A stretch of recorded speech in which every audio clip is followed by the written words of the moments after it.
sant leen gërëm leen bu baax mbokk yi bisimilah ci xibaar yi la ci gën a fës bokk na ci coowal SDE ak Suez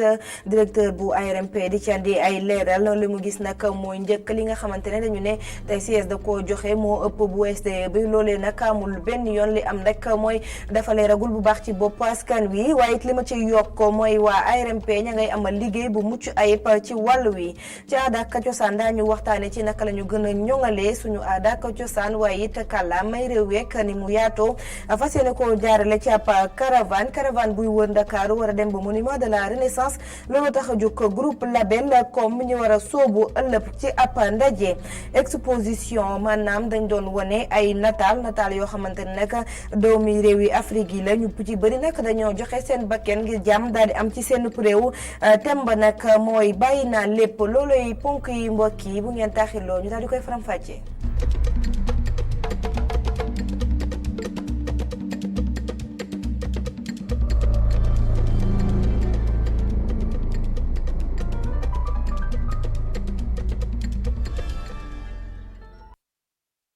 asalaamaaleykum mbokki xibaar yi dañu koy door rek wàllum yoon Seydina Fall Bougazelli tey jële nag lay fanaan guddeem bu njëkk fële ca Rëbës gannaaw ba mu yendoo ca parquet moom nag doyen des juges daal dina koy déglu la nga xamante ne nag la ñu teg ci ndoddam mooy trafic faux billets association malfaiteur waaye itam guerre mu ngi wokk nag tey jële mooy guddeem bu njëkk fële ca Rëbës ñu wax ci leneen nu ko junjee ci ndorteelu xibaar yi coowal SDE ak Suez askan wi ci yéey yàbb ba tey directeur bu ARMP daal ci addu ne nag la ñu naan njëgu Suez moo ëpp bu SDE du luy yoon du sax amul benn yoon dafa dina rek mbir yee dese leer ci bopp askan wi waaye njëg li waa Suez di joxe moom moo gën a néew bi waa SDE war a jox askan wi ci noonu nag dellusiwaat na ci liggéey bi nga xamante ne ñoom ñi ngi koy amal ñu daal di déglu njiit la di Sayer Niang. maanaam suñuy déterminer prix coût bi la ñuy seet total bi yëpp ñaata lay dikkee. loolu la ñuy seet loolu moo am solo donc dañuy évaluer charge yëpp ba pare nga doog a déterminer le coût unitaire donc ci wàllu boobu nag c'est vrai que prix bi nga xam ne bii moom la SDE ne man lii mooy suma prix moo gën a tuuti prix bi nga xam ni moom la yeneen concurrent yëpp wax ni lii mooy seen prix wante ñëlee seen coût total la ñu génne ne lii la leen di dikkee totalement SDE ne lii man mooy suma prix ministère bi li ñuy def mooy dañu calculer waat offre SDE bi yëpp déterminer waat maintenant le coût réel ne en fait lii mooy prix bi nga wax mais le coût réel lii la problème bi contentieux bi ñëw ci ñun mooy dañ ne SDE n'est pas conforme maanaam SDE offre am répondrul cahier de charge bi nga xam ni moom la état yu bëgg. ñu daal di wax ci leneen bi la yoon nag addu jëmale ci li ñu dippee éducation financière waaye it naka lañ ci war a gën a tàggatee gone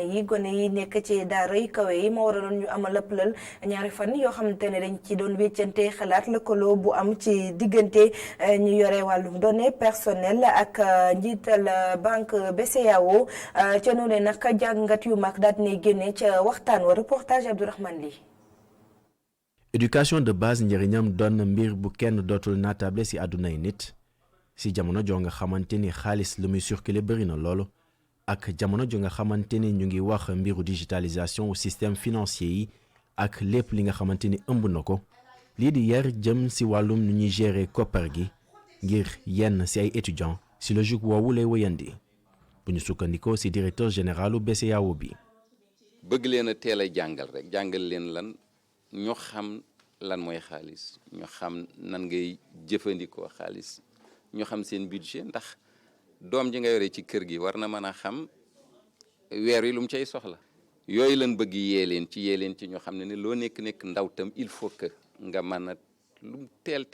xam ne da ngaa war a mën a gérer ab budget. jafe-jafe yooyu sax bëri na loolu yu ci mel ni anam gu ñuy gérer yenn ci ay données personnelles. nga xamante ni dafa war a jaar ci yoon ci bu ñu sukkandikoo ci kii di njiitu commission de protection des données personnelles mu di mbir gu am solo. ñun ñi nga xam ne ñooy dem ci ñoom ñu xam ne que yoon daf ñu jox ay droit yooyu ñu mën ko teg ci kaw taabal bi ku bëgg a jalgati droit yi ñu la déedéet du demee nii la war a demee waaye ñoom tam ñu xam ne yoon dafa teg ci seen kaw ay obligation ak li nga xam ne mooy seen wareef te ñu war ko def mooy sàmm li ñu leen di jox sàmm vie privée wu nit ñi sàmm sutura wu nit ñi képp ku ñëw ci yow ñu dalal sa xel ne la bala ñuy def dara li nga xam ne dina laal ci sa vie privée danañ la yëgal. duñu ay tax der wante ay partenaire lañu noonu la jeexalee xalaatam ci mbir mi ci kanamu njiitu BCEAO wante ngir kii nga xamante ni rôle gendarme mën nañu ko jox mu di njiitu association des consommateurs moom it mi ngi xamle beneen mbir bu jara bàyyi xel. nit ñi commencé dugg ci mbirum banque sans dugg ci mbirum banque parce que ñu ngi utiliser li ñuy wax téléphone. xam nga koo xam ne kon smartphone la bëgg mu connecté mu mun a def ay opération bancaire njàngam soriwul kooku il faut que ñu aar ko il faut que ñu former ko ndaxte dafay dugg ci loo xam ne lu ci bari xamu ko te tey jii mën na indi ay jafe-jafe yu rëy. ñeent fukki waxtu ak juróom-ñett ñuy gëstu lu jëm ci wàllum inclusion financière nga xamante ni doxalinam mooy proposer ay offre de service yu jëm ci wàllum koppar ak lépp lu ko wër te njëg gi du tar loolu. ab xew-xew nag réewum Sénégal war ko amal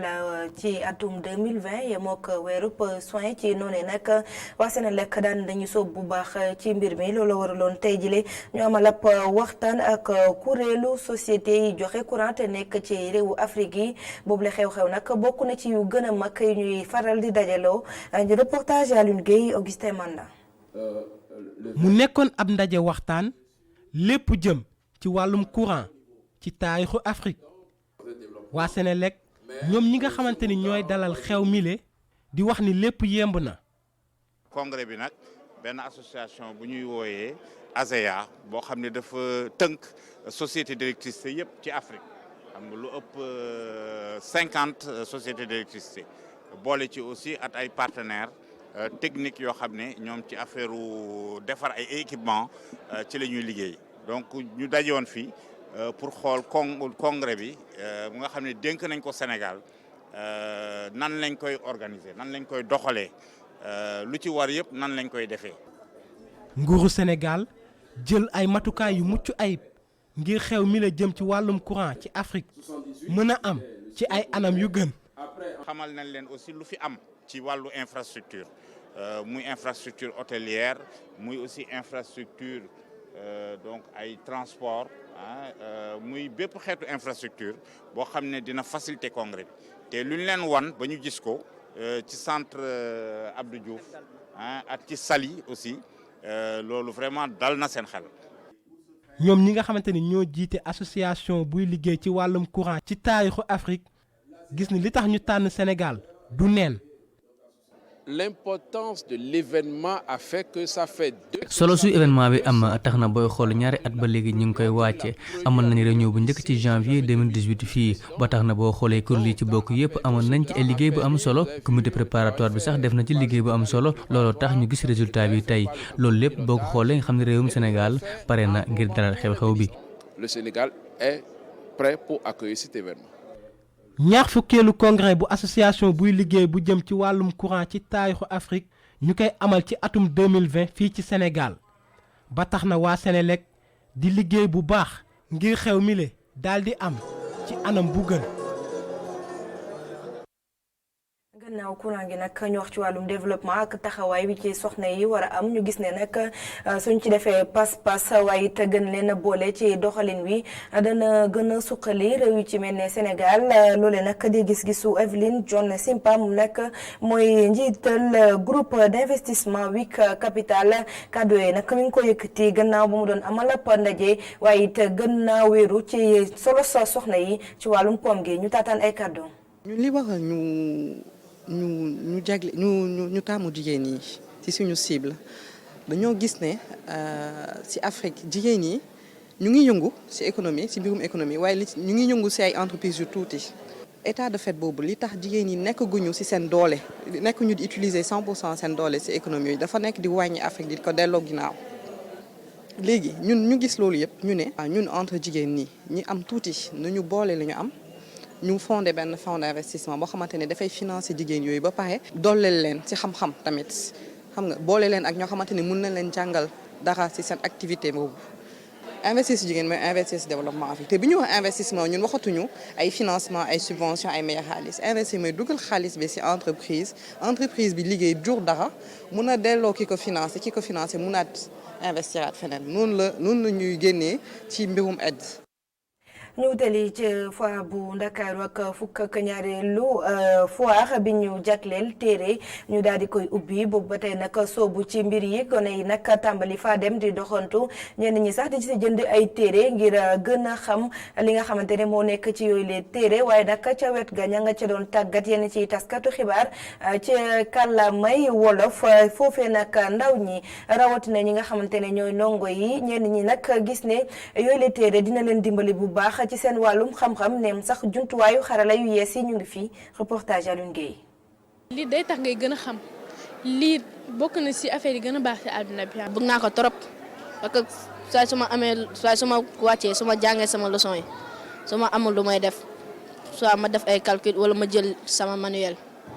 di lire. ñu nekk ñaari gune yu ndaw ñoom ñile daal di bëgg lire loolu ñu dem sax bay wax solo si lire. ci ndaw suy jàng. parce que lire mun nga lire da lay yóbbu feneen day tax nga voyage day tax ngay gën a xam àdduna day tax ngay gën a xam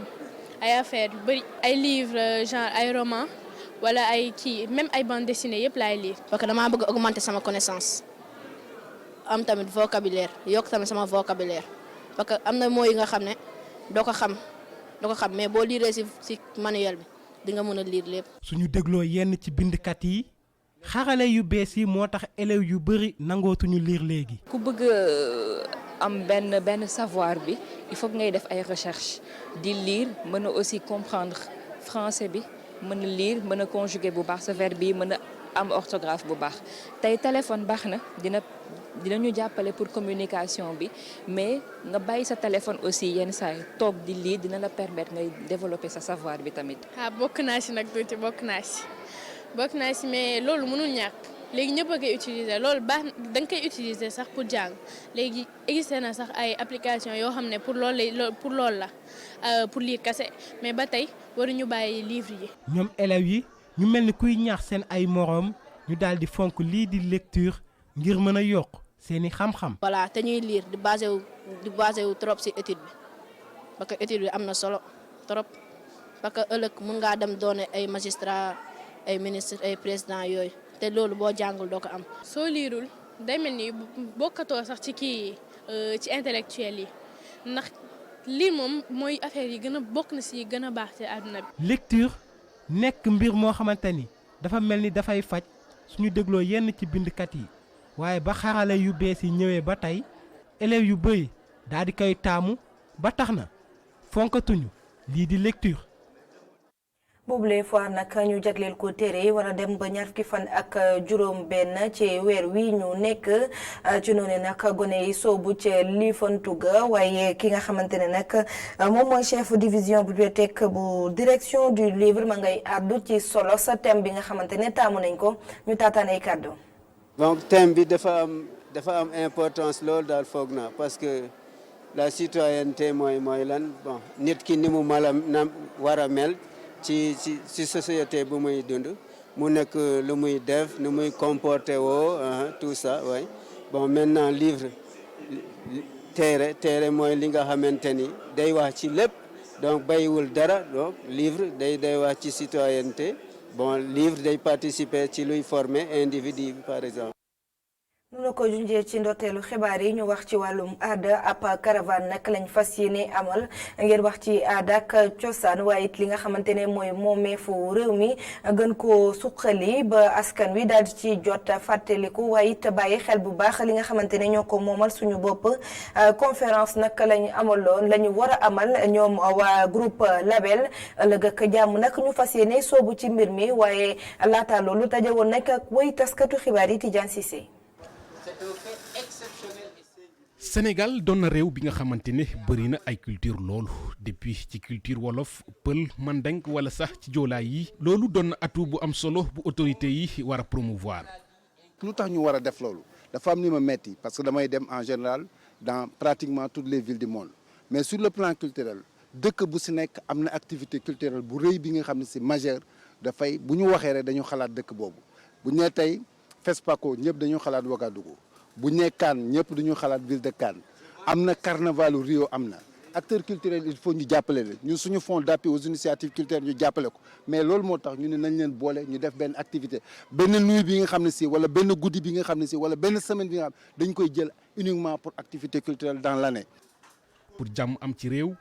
cosaan ak aada doon na li nga xamante ni dañuy jouer rôle bu am importance ci groupes sociaux yi.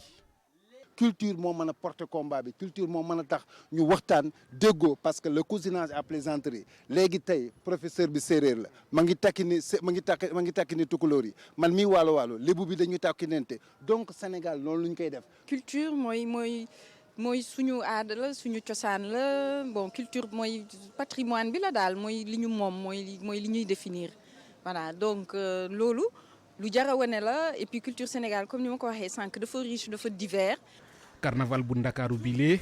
doon na tey ji événement bu am solo ngir rek wone li nga xamante ne moom moo di cosaan ak aada fii ci Sénégal.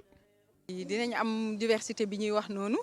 bon dinañ am ay costumes traditionnels ak quelques masques nag ak ay surprises affaire bi du ñu wax dañuy bëgg nit ñi ñëw nag suñ mënee itam sol yëre wolof comme ça image bi gën a rafet ñu ñëw bëre parce que c'est ouvert donc ku ñëw mun nga seetaan. ngir promouvoir lépp lu laale cosaan ak aada fii ci Sénégal ñi organiser carnaval bu ndakaaru biile di sàkku autorité yi ñu accompagner leen ngir rek mën a fësal li nga xamante ni moom moo di culture fii ci Sénégal.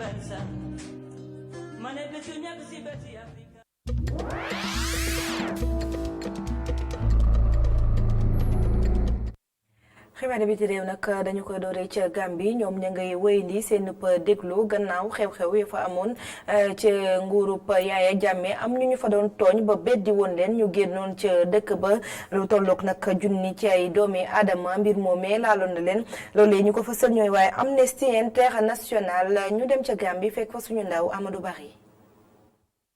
ci suuf ay tant la diwaanu jàmbur nekk ci bëtu gànnaar réew mi dalale CD commission buñ fi rek ngir saytu ñaawte fii teg ci jubale réew mi man nañu ñaari fukki nit yu andi seen CD dooree ko altine ba alxames ñu ëpp ci ñoom nekk ay mag mën nañ ci lim nag Masirenden Bojang te ji mu toll ci juróom-ñeenti fukki at nekk ku gën a màgget ci diwaan bi buñ koy teg loxo mu ngi toll ci juróom-ñetti fukki at ñu boole ko ci lekkkat nit ñi tey ji mu màgget lool kanam ji di ko wone terewul mu ñëw andi seedeem ci atum 2009 dafa laloon ci wetu këram di jaay gerte ci leen ko fa fekk ñu dugal ko ci bus pour andi ko ci capital bi ñu andi leen nag ngir naan loo leen saafara ngir génne luñ wax moom lañ àndal ay fan ñoo ci tegu pour ñu bàyyi ko mu jëlee ci ay feebar yu wuute ak feebar màgg donte jëlee na ci metit ak waa dëkkam jiñ nañ ko dëmm waaye mi ngi dund ba tey wuute lool ak lu ëpp fukk ak juróomi nit ñu faatu ci feebar yuñ ci jëlee. li des ci xibaar bi ci réew dañ ci ànd ak Cheikh Sall. xibaar yi bi ci réew yi dañ koy royere sa réewum Soudan ak ki nga xamante ni bii moo jiite parti bii di parti populaire congrès di Ali Adjou moom mi nga xam ne teg nañ ko loxo niki démb buñ sukkandikoo si coordinateur comité légal bu force libérale ak changement foofu si diwaanu Soudan moom mi nag li waral ñu teg ko loxo buñ sukkandikoo si waaye jooju nga xam ne jege na ko lool moo di dañ ko tuumaal ne dafa laale si coup d'état bi nga xam ne moo tegoon Omar El Bachir si boppam nguur ga si atum 1989 ginnaaw bi ñu ko tegee loxo nag moom mi di Ali Al Adjou yóbbu nañ ko si prison bi nga xam ne moo di prison bu Kober foofee sax la ka fa nekkoon jiitu réew président Bachir daal di nekk jamono ji nag procureur général ubbi na ab l'enquête si mbirum coup d'état bi nga xam ne moo amoon fanweeri fan si weeru juin atum 1989 taxoon ba Omar El Bachir dem si boppam nguur ga foofu si réewum Soudan. réewum Mali ginnaaw cong ya doy waar ya fa amoon ba ay takk der yu bëri ñàkkoon seen bakkan gis nañu fukk ak ñetti takk der yi nga xamante ni bii ñoo lor woon ci googule cong nga xam ne timaloon nañ ci ñi ñuy wax ay jihadiste ñooñe nag gis nañu ci alxames ji ginnaaw ab wër bu métti boo xam ne takk deru réewum Mali lëkkaloo ak réewum Nigéria amal nañu ko lii nag yokk ci xar mi kawar ndax lu toll ci ñeent fukk ak ñetti takk der ñàkk nañu seen bakkan ci gii la cong nga xam ne amaloon na ko niki altine fukk ak juróom-ñaar ci terroriste yi ñàkkoon seen bakkan waaye tamit ñu bëree bëri ñu jàppoon leen ci. réewum Bruxelles ñoom daanaka ñu ngay dugg ci élection législative yi nga xam ne moom la ñu dëkkmal fukki fan ak ñaar ci weeru décembre ndaxte reen bi nga xam ne moo di Elisabeth II ginnaaw bi mu ko xaatimee ci àllarba ji ñu génn nag daanaka dugg nañ ci bu baax a baax ki nga xam ne moo di premier ministre ba di Boris Johnson moom mu nga yàq musiba ak mbelangaan ki nga xam ne daanaka mooy ab wujjëm moom mi ñu duppee Jérémy Corbyn li ab discours bu tàng boo xam ne yëkkati na ko nag foofe ci bureau yi nga xam ne moo nekk ci 10 Downing Street moom Boris Johnson mu ngay wax naan bu ñu yeesalee rii rek moom dina doxal génn gu mu bëgg a génn ci Union européenne te loolu daanaka ci weeru janvier bi lépp dina yemb moom Boris Johnson moomee sax ñu koy xaar ci benn meeting bu mag boo xam ne war na ko amal jamono ci xolub réew ma di West Midlands moom mi daanaka ñu ngi naan dina dellusiwaat ci thème yi nga xam ne ci la ëpp lu muy waxtaani mu jëm ci wàllum éducation logement wér-gu-yaram ak wàllum sécurité.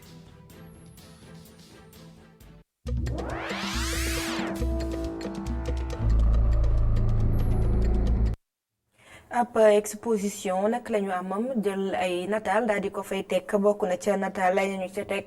ñi nga xamante ne nag dañoo dawee seen dëkk dem ci yeneen dëkk yi ndax ay guerre yu métti yu amoon fa ñu dëkk artiste ko def kenn ki di Birom Seck benn Bet Salé ak Samson ñoom ñetti ñooñee nag tey jilee ca exposition ba ñu doon amal boo fa demee sa xel ak xalaat yëpp dalee daal di yóbbu ca Centrafrique ak gox yi mel ne Tchad reportage Mamadou bi passé soxo Souleymane Diallo. ci wàllum aar su fekkee ñenn ñi dañuy def ngir taaral dong ñeneen ñi lu leen ci dugal mooy xeex lu ñu gis lu jaarul yoon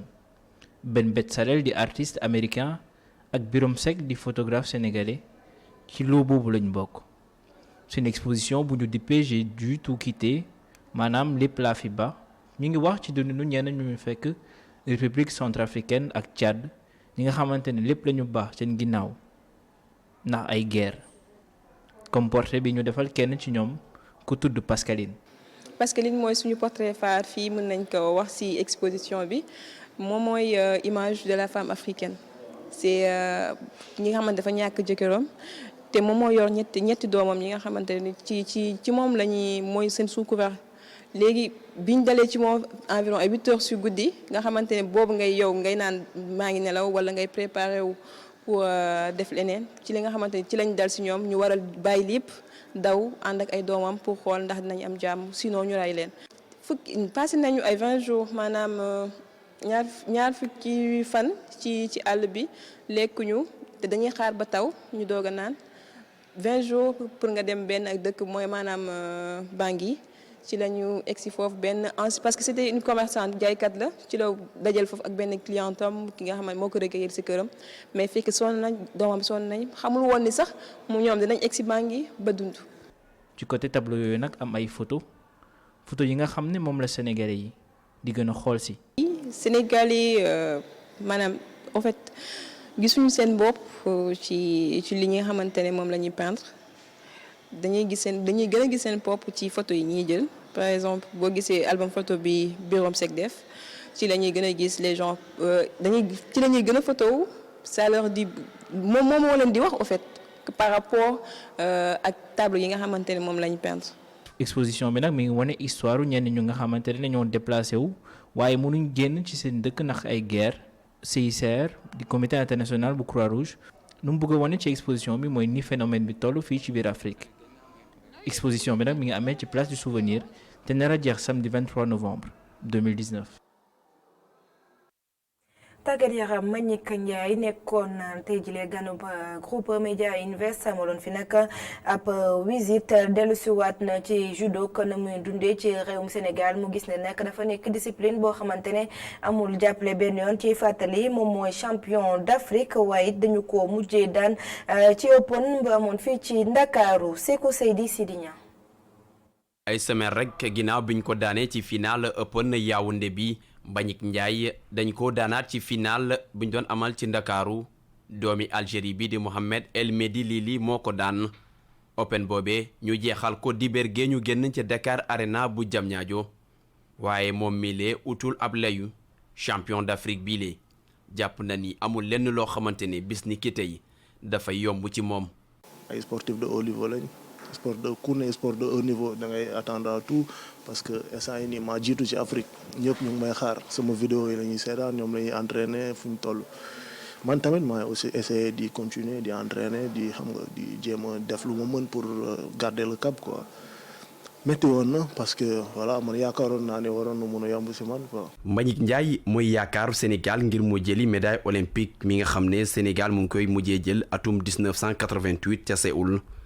foofu la Amadou Diaba gagné woon médaille bu njëkk bu Sénégal am ci yooyu la jongante di yéen bu 10 waaye judoka bi ay atam toll ci ñaari fukk ak juróom-benn gëm na ni mun na koo def. 10 na comme ni ñu ko defee ci championnat d'Afrique parce que 23 ans tamit amul woon champion d'Afrique judo ma ñëw ren gagné ko di ñaan yàlla rek mu yombaat comme boobu noonu incha allah en tout cas xam naa ne du yomb et que ñëpp ñu ngi siy xaar parce que y aura presque tout le monde parce que ñëpp instant ñu ngi si en forme te Riner reprendre mu ngi en forme te ku bëgg a jël Jeux olympiques il faut nga gagner les meilleurs te loolu maa ngi koy def sama bopp et voilà maa ngi travailler en conséquence pour atteindre objectif yooyu. ANPS tabb ko mu nekk sportif bu gën a xarañ ci saison bi moom mi ngi ñaawlu bu baax jafe-jafe gi nga xamante ne judo baa ngi koy dund ci Sénégal ndax gis na ni dañoo ñàkk ñu leen di gunge. c'est dommage tamit que état bi tamit du si jàpp des fois parce que vraiment métti na trop pour ñu mun a nekk au top au sommet comme suñu yeneen morom yi koy def franchement il faut ñuy récompenser médailles yi parce que boo amee médaille d'or récompenser wuñ la ban médaille la ñuy yaakaar récompenser la xam nga yombul tamit quoi te yenuwul maanaam tamit il faut ñu xoolaat suñu bopp gën a avancer ci niveau boobu noonu